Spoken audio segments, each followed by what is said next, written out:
Another day, another video na punta mga badji. Mo ni si Zay pinaka-last na tong pagpasyal sa Tagaytay Picnic Grove Philippines. Diya mo ni si Zay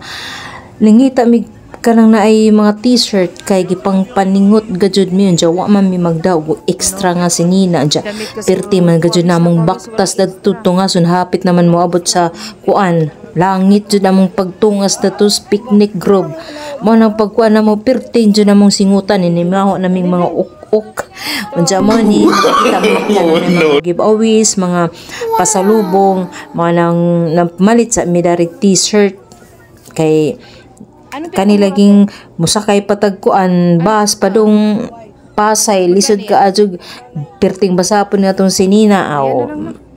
impas putada ning kuanahan ni panghitabuan ni bitaw mo nakapalit mi nangita lang gud mig pinakabrato ang pinakabrato nila 190 nga t-shirt mga white ra si ja pero og laing mga color mahal na si ja na sa 200 plus okay ra ng white basta na ay kapalit sa imong basa nga sinina ja kami rang tulo maigipalitan sa akong asawa kay kung asawa kay nagdaman si ja extra nga sinina mo nang kami rang tulo kay kami wa mami magdag mga extra sinina lagi kay wa ampud mi magdahom nga musto kademig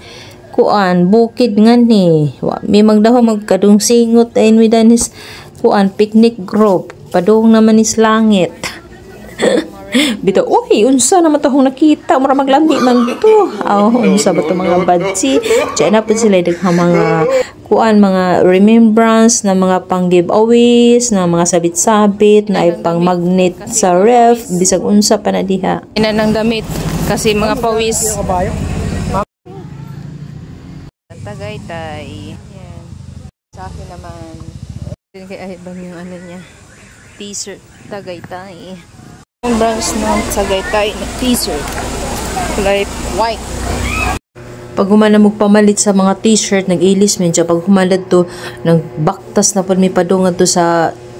kuan tricyclean kay mo perting nang huwoy jud among mga bagtak o binagtas atos padung mura ron to padung og langit uy bitaw dito na lang tayo guys, thank you for watching mga baji.